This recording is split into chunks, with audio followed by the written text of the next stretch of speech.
Hello guys, and your favorite Ukrainian teacher of the Russian geography is back, and all because the Ukrainian drones were back to Bryansk microelectronics factory inside Russia to demilitarize it once again. This is good news because this factory, Kremny L, is one of the major microelectronics hubs inside the Russian Federation. And recently, I have informed you about another Russian developer neutralized in Bryansk. He was directly connected with the electronic warfare. And now it seems like the whole production facility decided to follow the developer. This was also a day of severe blackouts in Spain, Portugal, in the south of France. And I wonder, was it a potential Russian cyber attack? Let's discuss all of these important events from an ordinary Ukrainian perspective. My name is Anna, I'm from Ukraine, I'm in Ukraine, and we know that the only working peace plan is to defeat and demilitarize Russia. If you agree, subscribe and share these videos to demonstrate your solidarity with Ukraine. And let's start with this beautiful visit of hundreds of the unknown drones. That's the way Russians report about the attack on Bryansk microelectronics plant. They keep saying these were hundreds, I don't know, and they keep saying these were unknown drones. Okay, I don't mind as long as they keep demilitarizing these evil objects. Bryansk is one of dozens of Russian regions that are a war zone. And all because Putin and his population, yes, there are millions and millions of them who support the war, wanted war, and now got war. It always returns back home where it belongs. So apart from Bryansk, this is definitely Belgorod, Kursk, Lipetsk, Novgorod, Krasnodar, Vladimir, Moscow, and many, many more that are under constant attacks, either of their own Russian army because they keep dropping bombs on their own region, perhaps bad North Korean supplies and traditional Russian negligence, and of course Ukrainian drones that keep demilitarizing their evil objects. Bryansk is 110 kilometers away from the Ukrainian border, and according to the Russian report, more than 100 of evil drones reached that microelectronics plant and did a good job.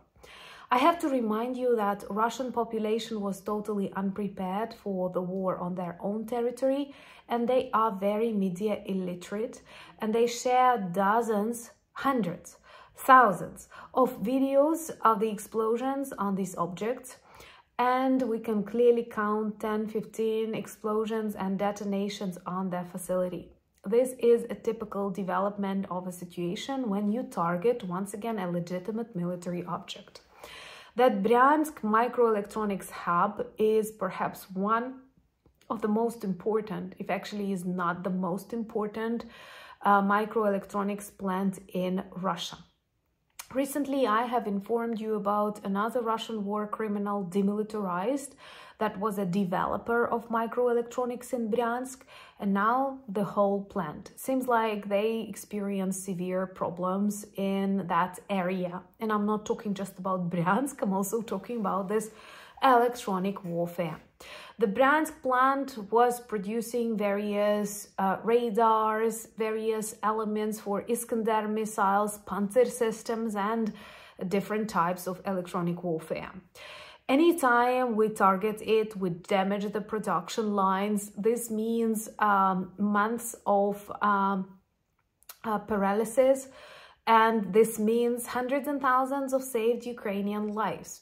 A very important fact, this is actually the 5th time that Ukrainian drones successfully land on the territory of the plant, resulting in its severe damage.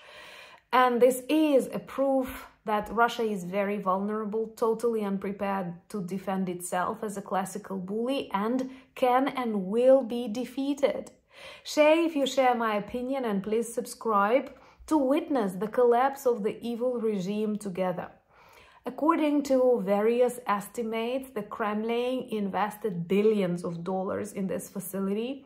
Also, after this continuous attack of Ukrainian drones on the strategic object that they cannot protect, They need to repair it, they need to spend months on the reconstruction, and this also takes away lots of money from the Russian budget, which is already empty. Let me know in the comments below, would you like an update on the Russian economy that is on the brink of the collapse and Trump wants to save it, but with Trump's enthusiasm, he can only destroy it.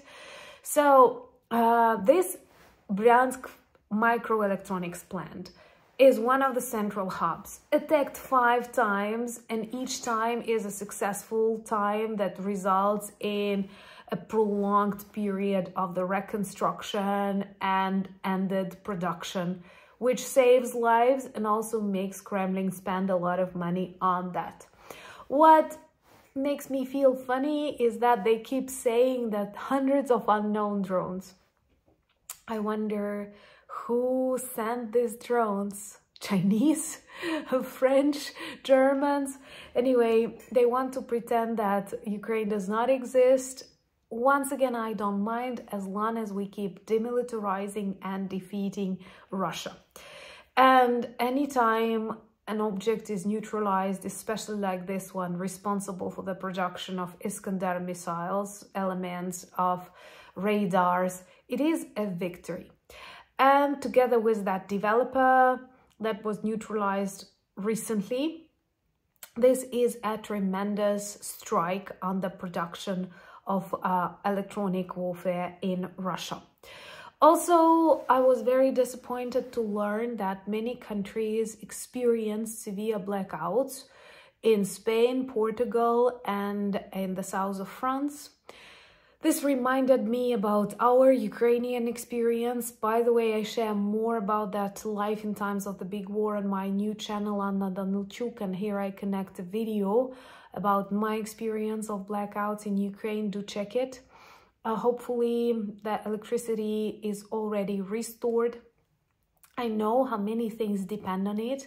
It's not just the light in your house or a possibility to charge your phone. It's a mobile connection, it's internet, it's water. It's lots of operations in hospitals, lots of procedures in the banks, education, underground. And trust me, the only country that can protect Europe and the world from Russia is Ukraine. And right now, let's not talk about the help for Ukraine. Let's talk about this support of Ukraine on its way to defeat the global evil. Today, the North Korean leaders openly declared they support Russia and proved they've sent thousands of North Korean soldiers to fight in Europe. And the reaction from the European and the American side is absent so far. But we definitely have a Ukraine which is an asset, which is a country prepared to do anything to defeat this evil for the survival of us as an independent country, but also for the protection of the world. Russians, perhaps they have this best hacker army. It's super dangerous. They are responsible for a number of very violent acts and cyber attacks on countries in the North America, in Europe, in Africa, in South America, in Australia, literally everywhere. And the only thing to stop it, the only way to protect ourselves from more problems, more blackouts, more, I don't know, ecological problems is to defeat and demilitarize Russia. And please understand that your best friend, your best ally, a country with most experience, skills and determination is Ukraine. We are here. And I'm sure we will not accept this Lavrov's BS, which he expressed once again as a potential basis for the negotiations, because this is just a capitulation of Ukraine. And if we did not capitulate back in 2022, we will not do that in 2025 with all the expertise, skills and support that we have from our friends. Please remember that. It's important when you make your decisions, when you vote, when you demonstrate your attitudes. I'm very grateful to all the people who demonstrate the support of Ukraine on various protests, meetings, in conversations. Check our merch shop. It has a lot of good t-shirts that can work as this people's diplomacy. I've heard this beautiful phrase today and I kind of like it. Thank you for buying me coffees, becoming my patrons and sponsors of the channel. Also join me on X, Blue Sky, Threads, Discord, and Instagram. The links are in the description of this video. But most importantly, thank you for standing with Ukraine. Thank you for being friends of mine and friends of all the freedom-loving world that respects human life and diversity. Slava Ukraini!